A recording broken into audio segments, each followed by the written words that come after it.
Science provides an understanding of the human being detached from our intuitive sense of self. Its description of matter and of causal relationships excludes the reality of interpersonal lives. It excludes the folk psychology of our intuitive understanding of the other. It excludes our first-person perspective on the world. Your subjectivity does not matter. Yet this alienated conception of the human being as through science, the human being as an organism, does not negate the awareness of our first-person perspective.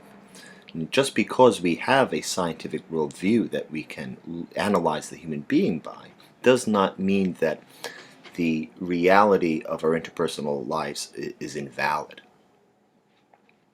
We stand outside ourselves through the alienated lens of scientific inquiry. We analyze the human being as matter, as a biological organism, all while knowing that the individual transcends such a description. The same can be said for any scientific inquiry into the human being. A sociological approach would describe the individual in relation to the systems of social interaction. And through this lens, human behavior is understood through the patterns, and these patterns are attributed to causal relationships once again. It's about quantity over quality. It's about the objective over the subjective. Science is understanding the world by the contingency with everything else. Science, through observation of causal relations external to us, deliberately excludes the intrinsic nature of its targeted inquiry. The existence of God, for example, is excluded from scientific inquiry, as any evidence for the existence of God would be evidence of something natural, something contingent with the physical world. If we think about the sun and just the millennia of human history that human beings have been worshiping the sun as God, as a God or God, it superficially makes sense. I mean, here we are revolving around this central point that provides us energy and provides the fine-tuned order of our solar system that allows for life. I mean, you could almost say that that fulfills a lot of what we want the definition of God to fulfill. And yet doesn't. We don't ascribe any agency to the sun. We don't see any intention of the sun to make the earth, to make the order in which life emerges from. Even panpsychism, even the view that consciousness is a ubiquitous property of the universe, still excludes God while fulfilling a substantial part of what is necessary, the necessary quality of such a being of God, that it would be ubiquitous everywhere, and that there would be some intelligence ubiquitous throughout the universe. But it's not God. That is panpsychism. It is a hypothesis. It is separated from our absolute sense of reality because it is in question. Okay. Now for Jean-Paul Sartre, consciousness is an absolute in that it is always what it appears to be. That is to say that consciousness is intentional. It is the appearance of whatever its attention is cast upon.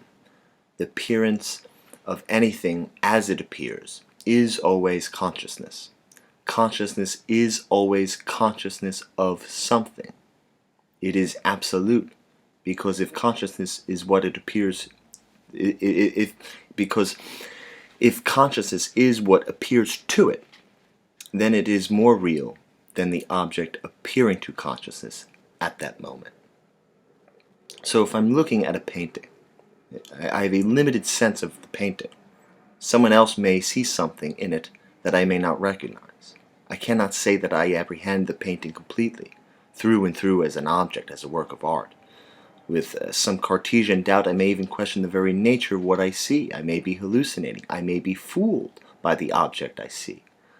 But consciousness of the object, that is a definite confirmation of reality. Now, Sartre has his reasons to differentiating this from solipsism that we don't need to go into here. But taking the phenomena of consciousness as a phenomena in itself, it is a universal. The point that is to be made is that consciousness has the godlike quality of being appearance. It universalizes anything and everything as consciousness of anything and everything. It is absolute in this way. It is the phenomena that is most real.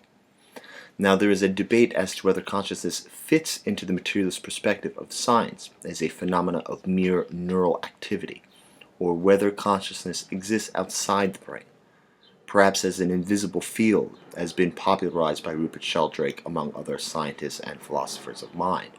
Regardless of whether our consciousness, our mind, is a phenomena of the brain, or if our mind extends beyond our brain, what holds true is that there is an innate concept of God that is fundamental to our reality.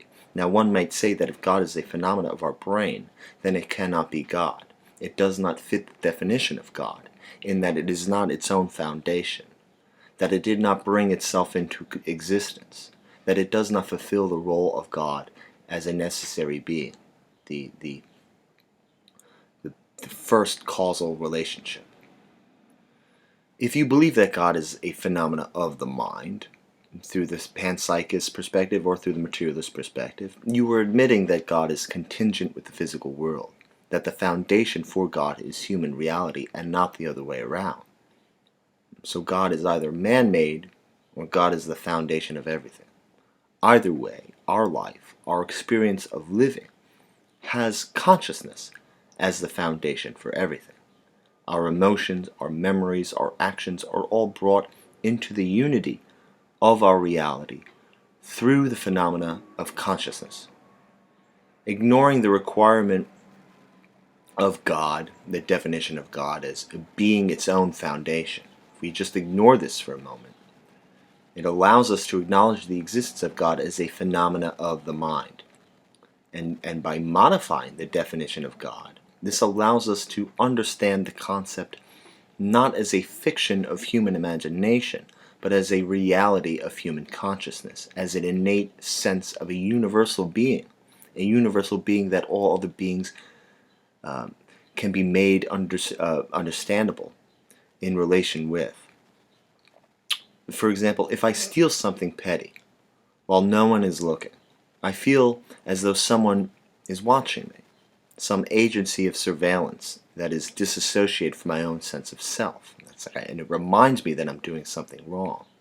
I may say that the being I feel looking at me is not an omnipotent being, that it is merely my own conscience.